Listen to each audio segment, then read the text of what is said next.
Hello aspirant, শুভ সকাল। Welcome to success বাজ YouTube চ্যানেলে তোমাদের স্বাগত। আজ 17th জানুয়ারি, আর এই ক্লাসে আমরা আলোচনা করব 17th জানুয়ারির মোস্ট ইম্পর্টেন্ট কারেন্ট অ্যাফেয়ার্স। তো এই সাকসেসবাজ একাডেমি চ্যানেলে তোমরা ডেলি ক্লাস পাচ্ছ। ডেলি ক্লাসের মধ্যে থাকছে জেনারেল স্টাডিজের ক্লাস, কারেন্ট অ্যাফেয়ার্সের ক্লাস, ম্যাথামেটিক্সের ক্লাস, ইংলিশের ক্লাস এবং রিজনিংয়ের ক্লাস। এই ক্লাসগুলো সম্পূর্ণভাবে নতুন সিলেবাসের উপর ভিত্তি করে করানো হচ্ছে এবং তোমাদের যে upcoming WB, SSC, group C, group ডির সিলেবাসকে লক্ষ্য করে কিন্তু করানো হচ্ছে। তাই যারা নতুন বা ক্লাসগুলো করতে চাও তারা অবশ্যই চ্যানেলটিকে সাবস্ক্রাইব করে নেবে এবং পাশে থাকা বেল আইকনটি প্রেস করে নেবে, যাতে তোমাদের ডেলি আপডেট যেতে থাকে। এবং তোমরা কিন্তু অবশ্যই জব আপডেটও কিন্তু পাবে। নতুন নতুন যে জবগুলো আসছে সেগুলোর আপডেটও কিন্তু এই চ্যানেলে পেয়ে যাবে। তো আজকে দেরি না করে ক্লাসে চলে যাই। প্রথমে হোমওয়ার্ক কোশ্চেন আলোচনা করব। এর আগের দিনে হোমওয়ার্কের অনেকেই অ্যান্সার করেছো। হোমওয়ার্ক ছিল কাকে সীমান্ত গান্ধী বা ফ্রন্টিয়ার গান্ধী নামে অভিহিত করা হয়। তাহলে উত্তর কি হবে? উত্তর হবে সি, খান আব্দুল গফর খান। যারা হোমওয়ার্ক করেছো তারা খুবই ভালো, তাদের প্রোগ্রেস খুব ভালো হচ্ছে, এবং যারা করনি তারা উত্তরটি মিলিয়ে নিও। খান আব্দুল গফর খান। আগের দিনের প্রশ্নগুলো এবার র্যাপিড ফায়ার মোডে, অর্থাৎ খুব দ্রুততার সঙ্গে রিভিশন দিয়ে নেব।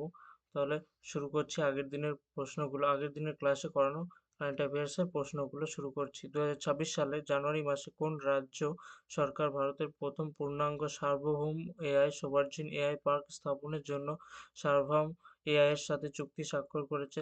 তাহলে এর উত্তর হলো তামিলনাড়ু, সি। পরবর্তী প্রশ্ন ছিল 2026 সালের জানুয়ারি মাসে কাকে জাতীয় তদন্তকারী সংস্থা ন্যাশনাল ইনভেস্টিগেশন এজেন্সি এনআইএ এর নতুন ডিরেক্টর জেনারেল হিসাবে নিযুক্ত করা হয়েছে? উত্তর হবে কি বি, রাকেশ আগরওয়ালকে। তারপর প্রশ্ন ছিল 2026 সালের জানুয়ারি মাসে ভারতীয় পর্বতারোহী অরিত্র রায় এশিয়ার বাইরে বিশ্বের সর্বোচ্চ শৃঙ্গ মাউন্ট অ্যাকনগুয়া জয় করেছেন। এটি কোন দেশে অবস্থিত? মাউন্ট অ্যাকনগুয়া কোন দেশে অবস্থিত? উত্তর হবে কি বি, আর্জেন্টিনা। তারপর 2026 সালের জানুয়ারি মাসে ভারতের কোন ব্যাংক দেশে প্রথম সৌরশক্তি চালিত ATM van, solar power ATM van চালু করেছে? তাহলে কোন ব্যাংক হবে? ত্রিপুরা গ্রামীণ ব্যাংক, অর্থাৎ বি। উত্তর হবে বি, ত্রিপুরা গ্রামীণ ব্যাংক প্রথম সোলার পাওয়ার এটিএম ভ্যান চালু করেছে। পরবর্তী প্রশ্ন, 2026 সালের জানুয়ারি মাসে ভারতের বিরুদ্ধে সিরিজের পর কোন দেশের কিংবদন্তি মহিলা ক্রিকেটার অ্যালিসা হেলি আন্তর্জাতিক ক্রিকেট থেকে অবসরের কথা ঘোষণা দিয়েছেন? কোন দেশের ক্রিকেটার এই অ্যালিসা হেলি? অ্যালিসা হলেন উত্তর হবে কি ডি, অর্থাৎ অস্ট্রেলিয়ার ক্রিকেটার তিনি। 2026 সালের হেনরি পাসপোর্ট ইন্ডেক্স, যেটা পরীক্ষায় কিন্তু অবশ্যই আসে, যে কোনো পরীক্ষায় তোমাদের সামনের পরীক্ষার জন্য খুব গুরুত্বপূর্ণ। হেনরি পাসপোর্ট ইন্ডেক্সে ইন্ডিয়ার র্যাঙ্ক কত? ইন্ডিয়ার র্যাঙ্ক হচ্ছে উত্তর হবে বি, 80তম। 2026 সালের জানুয়ারি মাসে গুজরাটের মুখ্যমন্ত্রী ভূপেন্দ্র প্যাটেল ক্যান্সার স্ক্রিনিংয়ের জন্য কোন মোবাইল ভ্যানটি উদ্ভাবন করেছেন? কোন মোবাইল ভ্যান? তাহলে এখানে উত্তর হবে বি, আশা ভ্যান। পরবর্তী প্রশ্ন ছিল 2026 সালে ভারতের কততম ভারতীয় সেনা দিবস ইন্ডিয়ান আর্মি ডে পালন করা হয়েছে? এর মূল প্যারেড কোন শহরে অনুষ্ঠিত হয়েছে? অর্থাৎ এটা হচ্ছে উত্তর হবে বি, 78তম, এবং পুনেতে এর প্যারেড অনুষ্ঠিত হয়েছে। এটি প্রতি বছর আর্মি ডে পালন করা হয় 15th জানুয়ারি, এটাও মনে রাখবে। তাহলে আমাদের অগ্নি পরীক্ষা ব্যাচ, যে ব্যাচে তোমাদের বলা হচ্ছে যে যারা ডাব্লিউবিপি কনস্টেবলের ইন্টারভিউ দিতে চায় তাদের মক গাইড করা হবে, এবং অভিজ্ঞ শিক্ষক দ্বারা কিন্তু এখানে মকের গাইড করানো হবে। তাই যারা অবশ্যই গাইড নিতে চাও নিচের দেওয়া কন্ট্যাক্ট নাম্বারগুলোতে অবশ্যই যোগাযোগ করবে। তাহলে আজকের প্রথম নিউজ বা প্রথম কারেন্ট অ্যাফেয়ার্স হলো আইপিএস অফিসার প্রবীণ কুমারকে বর্ডার সিকিউরিটি ফোর্স সীমান্ত সুরক্ষা বাহিনীর মহাপরিচালক, অর্থাৎ ডিজি, ডাইরেক্টর জেনারেল হিসাবে নিযুক্ত করা হয়েছে। তাহলে ডাইরেক্টর জেনারেল বিএসএফ এর নতুন ডাইরেক্টর জেনারেল কে? প্রবীণ কুমার। এর আগে তিনি ইন্দো তিব্বতী সীমান্ত পুলিশ অর্থাৎ আইটিবিপি এর প্রধান হিসাবে কর্মরত ছিলেন। তিনি দলজিৎ সিং চৌধুরীর স্থলাভিষিক্ত হলেন, অর্থাৎ দলজিৎ সিং চৌধুরী, তার জায়গায় কিন্তু ইনি নতুন এসছেন বিএসএফ এর ডিজি ডিরেক্টর জেনারেল 2030 সালের 30শে সেপ্টেম্বর অর্থাৎ অবসর গ্রহণের তারিখ পর্যন্ত এই পদে তিনি থাকবেন। অর্থাৎ তোমাদের মনে রাখতে হচ্ছে যে প্রবীণ কুমার নতুন ডিরেক্টর জেনারেল অফ বিএসএফ। তাহলে 2026 সালে জানুয়ারিতে বর্ডার সিকিউরিটি ফোর্সের নতুন মহাপরিচালক অর্থাৎ ডাইরেক্টর জেনারেল হিসাবে কাকে নিযুক্ত করা হয়েছে? তাহলে কাকে নিযুক্ত করা হয়েছে? উত্তর হবে কি বি প্রবীণ কুমার। পরবর্তী হচ্ছে অন্ধ্রপ্রদেশের কাকিনাড়া বন্দরে বিশ্বের বৃহত্তম গ্রিন হাইড্রোজেন এবং গ্রিন অ্যামোনিয়া কমপ্লেক্স স্থাপিত হতে চলেছে। তোমরা অবশ্যই মনে রাখবে এখন কিন্তু সরকারের ফোকাস গ্রিন অ্যামোনিয়া বা গ্রিন হাইড্রোজেন এইসবের দিকে কিন্তু অনেক বেশি, তাই এগুলো প্রতিনিয়ত নিউজে থাকছে, তোমাদের পরীক্ষার জন্য গুরুত্বপূর্ণ। এটা লোকেশন কোথায়? লোকেশন হচ্ছে কাকিনাড়া, অন্ধ্রপ্রদেশ। কোন কোম্পানি এটি তৈরি করতে চলেছে? তাহলে মনে রাখবে এএম গ্রিন, যা গ্রিনকো গ্রুপের একটি অংশ। ইনভেস্টমেন্ট কত টাকা ইনভেস্ট করা হচ্ছে? এই বিনিয়োগ অর্থাৎ বিনিয়োগ করা হচ্ছে 10 বিলিয়ন মার্কিন ডলার। প্রোডাকশন টার্গেট 2030 সালের মধ্যে বার্ষিক 5 million ton 5 MTPA green ammonia তৈরি করার কথা বলা হচ্ছে। অর্থাৎ এটা কিন্তু পরীক্ষায় আসতে পারে যে তোমাদের টার্গেট কত আছে এই অ্যামোনিয়া এর অ্যামোনিয়া আর কি যেটা তৈরি হচ্ছে অ্যামোনিয়া কমপ্লেক্স, এর টার্গেট কত? 2030 সালে বার্ষিক 5 million ton target. Phase wise launch অর্থাৎ 2027 সালের প্রথম ধাপের উৎপাদন 0.5 মিলিয়ন টন শুরু হবে। তাহলে অন্ধ্রপ্রদেশের কোন শহরে বিশ্বের বৃহত্তম গ্রিন অ্যামোনিয়া প্রকল্পটি অবস্থিত হবে? অবশ্যই গুরুত্বপূর্ণ প্রশ্ন, পরীক্ষায় আসতে পারে। উত্তর হবে কি সি অর্থাৎ কাকিনাড়া। পরবর্তী উড়িষ্যা ভারতের প্রথম রাজ্য হিসাবে কিডনি রোগ রেজিস্ট্রি চালু করতে চলেছে। First chronic kidney diseases registry to begin in Orissa. এর উদ্দেশ্য কি ছিল? কিডনি রোগের বিস্তার শনাক্ত করা অর্থাৎ ট্র্যাক করা, প্রাথমিক পর্যায়ে রোগ শনাক্ত করা এবং সঠিক স্বাস্থ্য নীতি নির্ধারণ করা। স্ট্যাটিস্টিক্স বলতে উড়িষ্যার 15 বছরের ঊর্ধ্বে জনসংখ্যার প্রায় 14% ক্রনিক কিডনি রোগে আক্রান্ত। গত 3 বছরে রাজ্যে প্রায় 4,718 জন এই রোগে মারা গেছে। অর্থাৎ এই যে উড়িষ্যায় কিডনি রোগের কিন্তু প্রভাব অনেকটাই বেশি দেখা যাচ্ছে, তাই এই উড়িষ্যাতে কিডনি রোগ রেজিস্ট্রি চালু করেছে। টেকনিক্যাল পার্টনার অর্থাৎ এর টেকনিক্যাল সাপোর্ট কে করেছে? ন্যাশনাল ইনফরমেটিক্স সেন্টার এনআইসি এই রেজিস্ট্রি পোর্টাল তৈরি করেছে। মনিটরিং কে করবে? রাজ্যের মুখ্য সচিব অর্থাৎ চিফ সেক্রেটারি, কিন্তু সভাপতিত্বে একটি বিশেষ টাস্ক ফোর্স গঠন করা হবে যাতে থাকবে কারা? এইমস এবং আইসিএমআর এর বিশেষজ্ঞরা অন্তর্ভুক্ত থাকবে।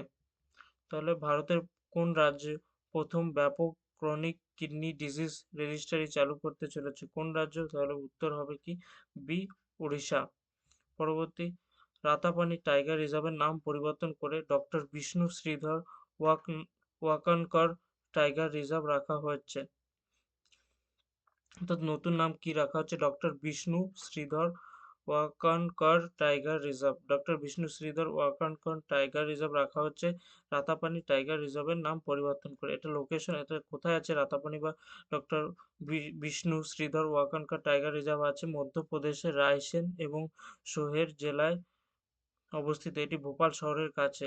এই যে ইনি ডক্টর ওয়াকানকর কে ছিলেন? ইনি ছিলেন একজন বিশ্ববিখ্যাত প্রত্নতত্ত্ববিদ ছিলেন, যাকে father of Indian rock art বলা হয়। 1957 সালে তিনি ভীমবেটকা আবিষ্কার করেন। টাইগার রিজার্ভ স্ট্যাটাস, এটি মধ্যপ্রদেশের অষ্টম এবং ভারতের 57তম টাইগার রিজার্ভ। ডিসেম্বর 2024 পর্যন্তর মধ্যে কিন্তু এটার ডাটা আপডেট করা আছে। আর্কিওলজিক্যাল ইম্পর্টেন্স, এই রিজার্ভের ভেতরে ইউনেস্কো স্বীকৃত ভীমবেটকা গুহাচিত্র অবস্থিত, যা প্রায় 30,000 বছরেরও পুরনো। অর্থাৎ তোমরা এখানে সবচাইতে গুরুত্বপূর্ণ মনে রাখতে হবে যে রাতাপানি টাইগার রিজার্ভের নাম পরিবর্তন করে রাখা হচ্ছে doctor Vishnu Shridhar Wakankar tiger reserve. তো রাতাপানি টাইগার রিজার্ভ, যার নাম সম্প্রতি ডক্টর বিষ্ণু শ্রীধর ওয়াকানকর নামে রাখা হচ্ছে, সেটি কোন রাজ্যে অবস্থিত? এরকম প্রশ্নও কিন্তু আসতে পারে যে কোন রাজ্যে এই টাইগার রিজার্ভ অবস্থিত, বা এই রাজ্যে যে টাইগার রিজার্ভ পরিবর্তন করা হয়েছে তার নাম কি, এরকম প্রশ্ন আসতে পারে। তাহলে এখানকার প্রশ্নটির উত্তর হবে কি মধ্যপ্রদেশ। অর্থাৎ রাতাপানি টাইগার রিজার্ভ, যার নতুন নাম হচ্ছে ডক্টর বিষ্ণু শ্রীধর ওয়াকানকর, সেটি হচ্ছে মধ্যপ্রদেশে অবস্থিত। গগন নারাঙ্গ ন্যাশনাল অলিম্পিক একাডেমির অর্থাৎ এনও এনওএ এর পরিচালক হিসাবে নিযুক্ত ব্যক্তি গগন নারাঙ্গ, যিনি 2012 সালে লন্ডন অলিম্পিকে ব্রোঞ্জ পদক বিজয়ী শুটার ছিলেন। ইনি একজন শুটার, ইনি ব্রোঞ্জ পদক জিতেছিলেন 2012 সালে। অর্গানাইজেশন সংস্থা ন্যাশনাল অলিম্পিক একাডেমি, যা ভারতীয় অলিম্পিক অ্যাসোসিয়েশন আইও এর একটি শাখা। অবজেক্টিভ কি, প্রধান উদ্দেশ্য কেন এনাকে নিয়োগ করা হয়েছে? অলিম্পিক শিক্ষা, গবেষণা এবং ক্রীড়াবিদদের ক্যারিয়ার পরিকল্পনার একটি কেন্দ্রীয় প্রতিষ্ঠান হিসাবে কিন্তু কাজ করে এই যে এনওএ। তাহলে এতে এনাকে নিয়োগ করা হয়েছে। স্ট্র্যাটেজিক মুভ, এই নিয়োগের পাশাপাশি Indian Olympic association, national Olympic education এবং অ্যান্ড ডেভেলপমেন্ট প্রোগ্রাম এনওইডিপি চালু করেছে, যা প্রাথমিক স্তর থেকে শুরু করে এলিট অ্যাথলিটদের প্রশিক্ষণের ব্যবস্থা করবে।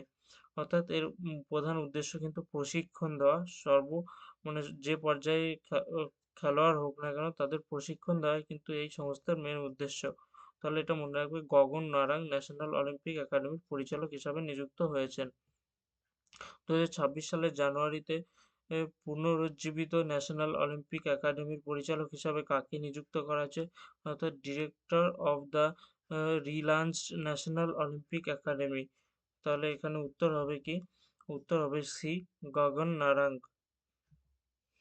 বি, ভেঙ্কটেশ ভার্মা জাতিসংঘের নিরস্ত্রকরণ বিষয়ক উপদেষ্টা বোর্ডের চেয়ারম্যান নিযুক্ত হয়েছেন। খুবই গুরুত্বপূর্ণ। ইউএন এর যে সমস্ত নিয়োগগুলো হয় তোমাদের পরীক্ষায় খুবই গুরুত্বপূর্ণ হয়। ভারতীয় কূটনীতিক ডক্টর বি ভেঙ্কটেশ ভার্মাকে 2026-27 মেয়াদের জন্য জাতিসংঘের নিরস্ত্রীকরণ বিষয়ক উপদেষ্টা বোর্ডের চেয়ারম্যান হিসাবে মনোনীত করেছেন জাতিসংঘের মহাসচিব অ্যান্টনিও অ্যান্তোনিও গুতেরেস। অর্থাৎ অ্যান্টোনিও গুটেরেস, ইনি কিন্তু জাতিসংঘের চেয়ারম্যান। ইনি ভারতীয় কূটনীতিবিদ ডক্টর বি ভেঙ্কটেশ ভার্মাকে জাতিসংঘের নিরস্ত্রকরণ বিষয়ক উপদেষ্টা হিসাবে কিন্তু নিযুক্ত করেছেন। এই যে নিরস্ত্রীকরণ বিষয়ক যে সংস্থাটি জাতিসংঘের অন্তর্গত, এটা কবে প্রতিষ্ঠা হয়? 1978 সালে 10ই মে সাধারণ অধিবেশনের সিদ্ধান্ত অনুযায়ী এটি প্রতিষ্ঠিত। এর সদর দপ্তর কোথায় রয়েছে? New York, Geneva. বর্তমান চেয়ারম্যান কে? Doctor B Venkatesh Varma. ভারত থেকে। ঐতিহাসিক গুরুত্ব, তিনি ভারত থেকে বলে কিন্তু তোমাদের পরীক্ষার জন্য খুব গুরুত্বপূর্ণ। ঐতিহাসিক গুরুত্ব, তিনি প্রথম ভারতীয় যিনি এই বোর্ডের চেয়ারম্যান হলেন। প্রথম ভারতীয় এই বোর্ডের চেয়ারম্যান হলেন। মূল ক্ষেত্র: পারমাণবিক অস্ত্র নিয়ন্ত্রণ, সাইবার নিরাপত্তা এবং কৃত্রিম বুদ্ধিমত্তার সামরিক ব্যবহার রোধ। এই সমস্ত এটার হচ্ছে মূল গুরুত্ব। তাহলে এখানে প্রশ্ন কি হতে পারে? কে প্রথম ভারতীয় হিসাবে জাতিসংঘের নিরস্ত্রীকরণ বিষয়ক উপদেষ্টা বোর্ডের চেয়ারম্যান নিযুক্ত হয়েছেন? উত্তর হবে কি তোমাদের? উত্তর হবে B, D Venkatesh Varma. Vibrant Gujarat সম্মেলন মুকেশ আম্বানি জিওর পিপল ফার্স্ট এআই প্ল্যাটফর্মের ঘোষণা করেছেন। তাহলে তোমরা ভাইব্রেন্ট গুজরাট রিজিওনাল কনফারেন্স 2026 কোথায় অনুষ্ঠিত হয়েছে? রাজকোটে। মূল দর্শন কি ছিল? পিপল ফার্স্ট, প্রযুক্তি মানুষের জন্য কাজ করবে, মানুষ প্রযুক্তির জন্য নয়, এটা ছিল মূল দর্শন। কি ফিচার্স অর্থাৎ প্রধান বৈশিষ্ট্য কি ছিল? মাল্টি ল্যাঙ্গুয়েজ, ব্যবহারকারী তারা নিজেদের মাতৃভাষায় এআই ব্যবহার করতে পারবে, এটা কিন্তু প্রধান উদ্দেশ্য যে মাতৃভাষায় এআই ব্যবহার করতে। রাজকোটে আয়োজিত ভাইব্রেন্ট গুজরাট রিজিওনাল কনফারেন্সে ঘোষণা করেছেন যে Jio people first AI platform চালু করতে চলেছে। এই প্ল্যাটফর্মটি সম্পূর্ণ মেড ইন ইন্ডিয়া, অর্থাৎ এটি সম্পূর্ণ মেড ইন ইন্ডিয়া। এর মূল লক্ষ্য হলো সাধারণ মানুষকে তাদের নিজস্ব ভাষায় এবং সাশ্রয়ী মূল্যে কৃত্রিম বুদ্ধিমত্তার ব্যবহারের সুযোগ করে দেওয়া। অর্থাৎ সবচাইতে প্রধান বিষয় কি? যে নিজেদের ভাষায় এআই ব্যবহার করতে পারবে। এর ফলে গুজরাটের জামনগরে ভারতের বৃহত্তম এআই রেডি ডেটা সেন্টার তৈরি করা হচ্ছে। অর্থাৎ ভারতের বৃহত্তম, এটাও কিন্তু একটা স্ট্যাটিক কোশ্চেন, যে ভারতের বৃহত্তম এআই রেডি ডেটা সেন্টার কোথায় হচ্ছে? গুজরাটের জামনগরে। এটাও অবশ্যই মনে রাখবে যে গুজরাটের জামনগরে তৈরি হচ্ছে গুজরাটের জামনগরে ভারতের বৃহত্তম এআই রেডি ডেটা সেন্টার তৈরি করা হয়েছে। এটা অবশ্যই মনে রাখবে। পরবর্তী এর কোশ্চেন কি হতে পারে? 2026 সালের জানুয়ারিতে মুকেশ আম্বানি কোথায় জিওর পিপল ফার্স্ট এআই প্ল্যাটফর্ম চালু করার কথা ঘোষণা করা হয়েছে? এর উত্তর হবে কি? উত্তর হবে বি, রাজকোট, গুজরাট। এটা কোন অনুষ্ঠানের মাধ্যমে? ভাইব্রেন্ট গুজরাট রিজিওনাল কনফারেন্সে কিন্তু এটা ঘোষণা করা হয়েছে। তারপর হচ্ছে গুরুত্বপূর্ণ, ভারত 2026 সালে মার্চ মাসে ভারত ইলেকট্রিসিটি সামিট আয়োজন করতে চলেছে। এটি খুব গুরুত্বপূর্ণ পরীক্ষার জন্য। ভারত ইলেকট্রিসিটি সামিট এটা তোমরা এই বিষয়ে কিছু জানার স্ট্যাটিক বিষয়। Bharat electricity summit 2026, Bharat electricity 2026 আয়োজক হচ্ছে কে? ভারত সরকারের বিদ্যুৎ মন্ত্রক অর্থাৎ মিনিস্ট্রি অফ পাওয়ার এর বিভিন্ন শিল্প সংস্থা মিলে কিন্তু এটি আয়োজন করছে। অর্থাৎ কোন মিনিস্ট্রি অন্তর্গত হচ্ছে এটা সবচাইতে গুরুত্বপূর্ণ, মিনিস্ট্রি অফ পাওয়ার। এর প্রধান লক্ষ্য কি? Net zero goals. Net zero গোল 2070 সালের মধ্যে কার্বন নিঃসরণকে শূন্যে নামিয়ে আনা। এটা কিন্তু পরীক্ষায় দিয়ে দেবে একদম তুলে যে নেট জিরো গোল কত সালে, 2070 সালের মধ্যে কার্বন নিঃসরণ করা, এটা হচ্ছে নেট জিরো গোল। রিনিউয়েবল এনার্জি, সৌর ও বায়ুশক্তির ব্যবহার বৃদ্ধি করা। এর প্রধান উদ্দেশ্য গ্রিড সিকিউরিটি, বিদ্যুতের গ্রিড ব্যবস্থাকে আরো অত্যাধুনিক ও সুরক্ষিত করা। গ্লোবাল রিসেপশন, বিশ্ব ব্যাংক, এশীয় উন্নয়ন ব্যাংক অর্থাৎ এশিয়ান ডেভেলপমেন্ট ব্যাংক, আন্তর্জাতিক জ্বালানি সংস্থা আইইএ প্রতিনিধিরা এতে অংশ নেবেন বলে আশা করা হচ্ছে। ভীষণ ভারতের বিদ্যুৎ উৎপাদন ক্ষমতা বর্তমানে 450 গিগাওয়াটের বেশি, যা 2030 সালের মধ্যে 800 গিগাওয়াটে নিয়ে যাওয়ার কিন্তু এটার মূল উদ্দেশ্য। তাহলে ভারত ইলেকট্রিসিটি সামিট হোস্ট করতে চলেছে মিনিস্ট্রি অফ পাওয়ার, এটা সবচাইতে গুরুত্বপূর্ণ। এর উদ্দেশ্য নেট জিরো গোল 2070 সালের মধ্যে কার্বন নিঃসরণকে শূন্যে নামিয়ে আনা। এখান থেকে কি প্রশ্ন হতে পারে যে ভারত ইলেকট্রিসিটি সামিট 2026-এর মূল উদ্দেশ্য কি? অর্থাৎ অ্যান্সার হবে B, global cooperation for energy security. Bharat কোন সালের মধ্যে নেট জিরো কার্বন নিঃসরণের লক্ষ্যমাত্রা নির্ধারণ করেছেন? এটা কিন্তু একটা স্ট্যাটিক কোশ্চেন যে কোন সালে নেট জিরো টার্গেট রেখেছে, তাহলে এর উত্তর হবে কি? ডি, অর্থাৎ 2070 সালে। MS Dhoni global goodwill brand ambassador হিসাবে নিযুক্ত হয়েছে। শুধু এইটুকু মনে রাখতে হবে যে এমএস ধোনি গ্লোবাল গুডউইলের ব্র্যান্ড অ্যাম্বাসেডর হিসাবে নিযুক্ত হয়েছে। ভারতীয় ক্রিকেটার প্রাক্তন অধিনায়ক মহেন্দ্র সিং ধোনি 2026 সালের জানুয়ারিতে একটি আন্তর্জাতিক সংস্থা গ্লোবাল গুডউইল ব্র্যান্ড অ্যাম্বাসেডর হিসাবে মনোনীত হয়েছেন। এর ভূমিকা কি থাকবে? গ্লোবাল গুডউইল ব্র্যান্ড অ্যাম্বাসেডর এই ভূমিকায় তিনি থাকবেন। ফোকাস কি? গ্রামীণ উন্নয়ন, শিশুদের শিক্ষা এবং ফিটনেস সচেতনতা বৃদ্ধি, এটা হচ্ছে মূল উদ্দেশ্য। এরপর ত্রিপুরা স্ট্যাটিক, প্রতিদিন এক একটি স্টেট তোমাদের স্ট্যাটিকে নিয়ে আসা হয় যাতে তোমাদের আলাদা করে যে ন্যাশনাল পার্ক যেটা পরীক্ষায় গুরুত্বপূর্ণ, ওয়াইল্ড লাইফ সেঞ্চুরি, এইগুলো কিন্তু তোমরা ডেলি রিভিশনের মাধ্যমে মনে রাখতে পারো, আলাদা করে পড়তে না হয়। তবে আজকে ত্রিপুরা রাজ্য সম্বন্ধে জেনে নেব। ত্রিপুরা ফরমেশন হয় কবে? ত্রিপুরা ফরমেশন হয় 21 জানুয়ারি 1972 সালে। Capital Agartala. Chief minister Manik Saha. Governor আছে ইন্দ্রেসেনা রেড্ডি।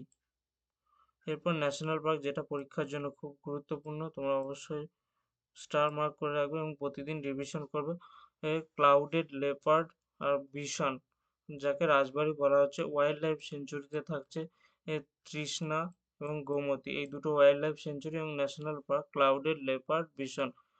এটা কিন্তু বারবার রিভিশন করবে তাহলে তোমাদের মনে থাকবে। তাহলে national park clouded leopard bison আর wildlife sanctuary Trishna Gomati. এটা তোমাদের হোমওয়ার্ক কোশ্চেন থাকছে, তোমরা অবশ্যই কমেন্ট বক্সে এর উত্তর জানাবে যে পশ্চিমবঙ্গের কোন জেলায় জোর পখরি সালামান্ডার বন্যপ্রাণী অভয়ারণ্য অবস্থিত? In which district West Bengal is the Jore Pokhri salamander wildlife sanctuary located? উত্তর অবশ্যই সবাই কমেন্ট বক্সে জানাবে। আজকের কোড অর্থাৎ তোমাদের মোটিভেশন কোড থাকছে you don't find the happy life, you make it. অর্থাৎ তোমরা কিন্তু খুশি বা সেটা জীবনটা কিন্তু পাবে না, তোমরা নিজেদেরকে তৈরি করে নিতে হবে। সেই জন্য তোমরা পড়াশোনা করে নিজেদের লক্ষ্যে এগিয়ে চলো। ধন্যবাদ। আজকের সেশন এই পর্যন্তই। ভালো লাগলে অবশ্যই লাইক করবে এবং চ্যানেলটিকে সাবস্ক্রাইব করতে কিন্তু ভুলবে না। এবং পরবর্তী ক্লাসে তোমরা কিন্তু অবশ্যই কমেন্ট বক্সে উত্তরটি জানাবে হোমওয়ার্কের। ধন্যবাদ।